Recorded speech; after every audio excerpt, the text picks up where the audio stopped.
We are not going to allow this symbol to divide us any longer.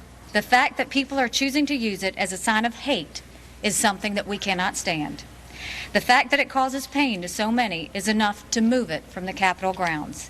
It is, after all, a Capitol that belongs to all of us. That was South Carolina Republican Governor Nikki Haley calling for the removal of the Confederate flag from the grounds of the State House.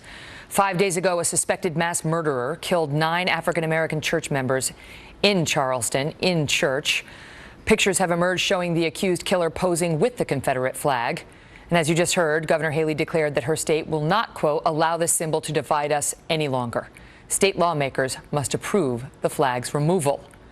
We have also seen a range of political reactions today after President Obama, in discussing race and the situation in Charleston, dropped the N-word in a conversation with a radio host. Here's the president with digital radio host Mark Moran. Racism, we are not cured of. Clearly. And it's not just a matter of it not being polite to say in public. That's not the measure of whether racism still exists or not.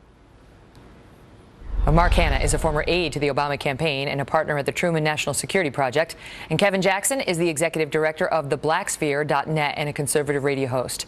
So the president was making a broader statement about race, saying, look, I always tell young people, don't say nothing's changed when it comes to race in America unless you lived through the 50s or 60s or 70s as a black man, because it's incontrovertible. Race relations have improved significantly during my lifetime and yours. So that was the context. But then he went on to say what we heard him say there. And now he's being condemned by many, including some African Americans, for actually uttering the N-word. Kevin, let me start with you. Was it inappropriate?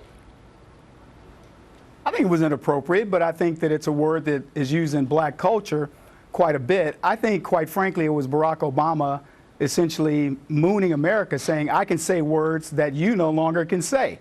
And everybody knows that you have to say the N-word, as ridiculous as it is, because we certainly know what the word is. But I will tell you this, Donald Sterling's probably wondering why Barack Obama still has a job. I bet you Paula Deen may be wondering. There are many people out here who are saying it's not the same thing, Kevin. It's not exactly the same thing. No, the Donald First of all, Sterling they're white, okay? And second of all, they weren't saying it respectfully. No, but Paula Deen said it years ago, and she loses her career. Sterling really didn't say it. He just talked about black culture. So all I'm getting at is that Barack Obama says something so overtly and so easily that would have gotten most people. I mean, I'll put it to you this way. Nobody at Fox is going to say that. You're going to say the N-word. No, most people won't say that word, which is why it was so shocking, Mark, right? Yeah, and it's been surprising to see, even prominent African Americans come out and say, whoa, just don't.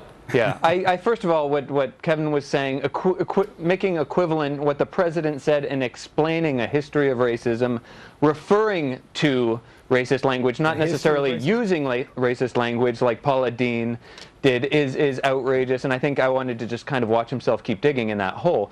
But Megan, you're absolutely right. Why didn't he use N-word? I'll answer your question, Megan. You're absolutely right. We don't expect to hear certain words coming from the lips of the President of the United States.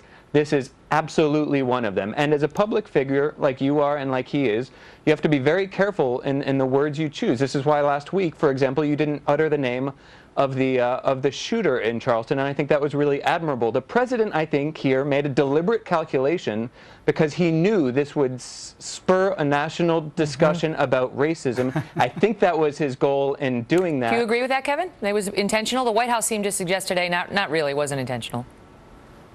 I think there was some contemplation. He was very contemplative and a bit of deliberation on it. And I think that we should engage in this race discussion with him, because everything that he said about it, the systematic implementation of racism, et cetera, is basically liberalism. If you look at the things that he wants to get into a discussion about, Jim Crow laws, Democrats. We're having these insane discussions about Confederate flags. We have white women on the left who want to be. We have white women on the left who want to be black in this day and time. And Barack Obama still wants to promote the idea that we're a racist country.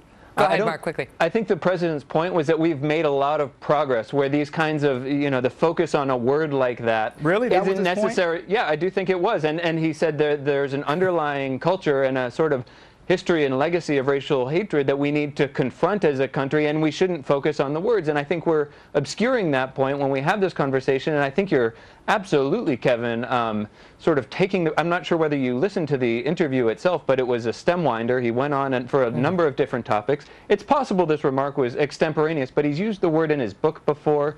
I think he has license to use it as a man of color. I've never heard him use that publicly. Never heard him use that word publicly. He's used it in his book, but I've never heard him utter it. Right. Good to see you both. Good to see you, Megan.